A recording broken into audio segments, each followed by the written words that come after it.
Hello, and thanks for coming back to the ClayAlan Chronicles. I'm ClayAlan, and those of you who are subscribed already know this. It's not nothing new, but I want to talk about guilt. Recently, me and my wife decided I would try to push harder on my content creation and my filming aspects of what I like to do. I am not a big production company. I work with a couple people doing small projects, filming photo shoots with models, filming stuff for. We're gonna try to start doing some stuff for car dealerships. That one's kind of exciting. It's like antique or classic cars, and they want us to give them a short little mock-up video. And once we get that done and over to them, they are going to have us start filming their cars, because the people that buy these cars, a lot of times they're buying them from some other state and the car is going to be shipped to them. So they want to see the car moving and running and going down the road and different things like that. So there's some stuff that I'm going to be trying to work on. In this process, there's been a few bumps, which is expected. We all know that life's not perfect and it's not easy. And in those bumps has caused a lot of guilt on my part because of financial reasons. And a lot of the stuff is weighing heavy on my mind, and I'm trying to figure out how to deal with it, how to get through it. But there's times when I should be coming up here and working on content and creating different things and editing other stuff, and I'm not doing it because of that guilt. I feel like I should be keeping up with household chores, running errands, doing things for people. I have a truck, so a lot of times people are asking me, hey, can you bring your truck and help me carry this, or help me, deliver this thing or whatever. That being said, there's just been a lot of stuff that is, as far as my brain sees it, getting in the way. And I'm trying to figure out ways to deal with that and not feel as guilty. And that's the tough part. I know eventually we will get there. Eventually, if I keep plugging along, this should go the way we want it to go, but it's the getting there that's the hard part. And that's like any other thing. When you're anticipating something, the anticipation is always way worse than the actual thing. Like if you're nervous about something, or like, I don't want to say scared, but nervous in that form, the things that you work up in your mind are just way worse than what really happens. Just like when you're going to go do something that you're planning on being exciting and fun, a lot of times, unfortunately, there's more fun in the anticipation of doing that fun thing than there actually is in doing it. So there's that. And that happens with a lot of stuff. So that anticipation is what's, I don't want to say it's running me in the ground, but it's like starting to become a roadblock, and I don't want it to be. So that's what I'm trying to navigate through, and that's what I'm trying to work on. And that's what I want to tell you, is that you got to keep going. You got to figure out ways to get through things and work around it, and controlling this sense of overwhelm and this sense of guilt is the tough part. I know I can do it. I know it can be done. It's just, I don't know. It's like this thing, that's just always in front of you, and you can't. It's like when you're on the highway and you're behind a big truck and you can't see what's up ahead. You always want to be able to see what's coming. And right now I can't. I've got a huge truck in the way, and I can't see what's coming. And that's scary. That's the unknown. That's the stuff that we're always afraid of, is the things that we don't know. So that's what I'm working through right now. Or that's what I'm dealing with. And I'm just really trying to figure out how to overcome it. I'm working at it. There's times, like I said, when I'm not, because of this guilt. I guess it's normal. I assume it's normal, but that's kind of what's bugging me right now. This big sense of guilt.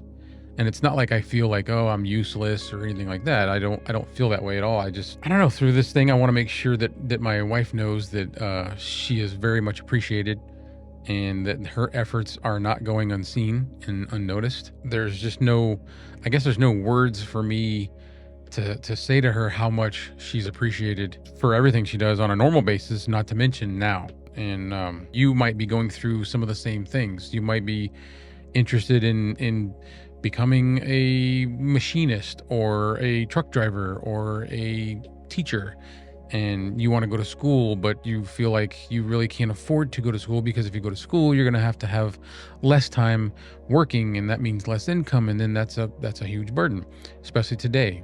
In today's world, things are so expensive. It's hard to imagine how anybody does it. How do we all get by? We do. The fact is, we do get by.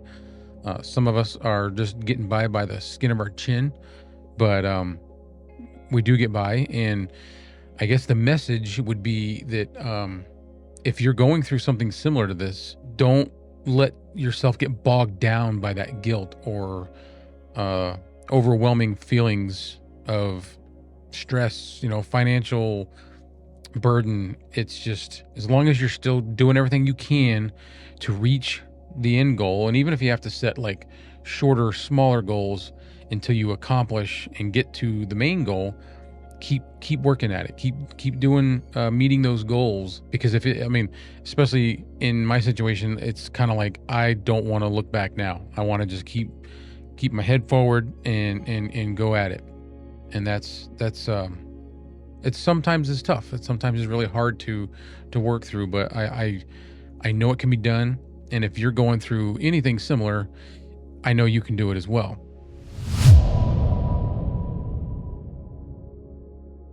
And so some men, or maybe I should just say everyone, shows things differently. A lot of people that are close to me would think that nothing really bothers me. I'm very nonchalant, almost like unfazed by things. And that's, I guess, good that it looks that way on the outside. I always look calm and collected.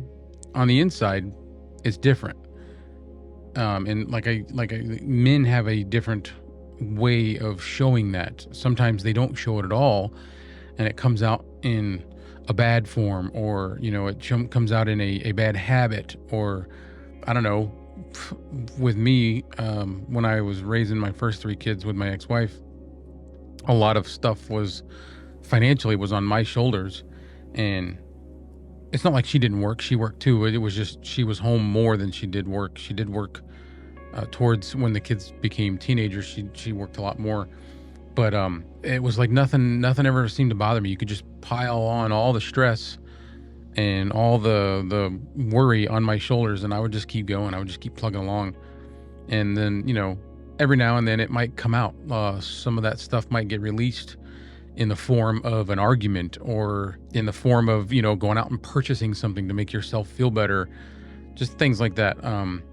My wife has a tendency to, the things that are bothering her, they come out right away. She's emotional. I'm very emotional. I'm a big, I don't know, softy, but it doesn't seem that way on the outside, because everything's just bottled up and kept inside. And then I'll let it out in different avenues. I do it with my creativity, with creating videos, making content. Used to be the writing of the poetry. So I do try to find healthy ways to exert some of that negativity or stress. And it's men have a right as well to have feelings like that, to have, insecure thoughts, nervousness. We don't, like I said, we don't all show it the same way, but we still have those things. There's still a lot that weighs on our minds. Just how you were with your kids, or how you raised them, or how you're raising them, if you're still doing that. I have a 10-year-old, so I'm not out of the woods yet, and I've got to get her from 10 years old to an adult successfully, the best way that I can. And when I say successfully, I mean shaping her into a good person. And that's kind of the most important thing to me. I've never really cared if my kids didn't do well in typical standards, as long as they were good people, as long as they were compassionate, courteous, polite. That's really all that mattered to me. Good people, people that have good hearts. That's really the most important part to me of all of my kids being brought up and becoming adults, is that they just became good people. Wasn't so much worried about what they did for a job or whatever, as long as they were contributing in some way, shape, or form, and they were good, compassionate people. That was what was most important. So with all that being said, positive vibes. That's what I'm sending out, is positive vibes and encouragement to all the people out there that are doing something new or something that's a little risky. If there's risk and if there's the possibility of failure, then that means whatever you're striving towards is worth it. So keep going.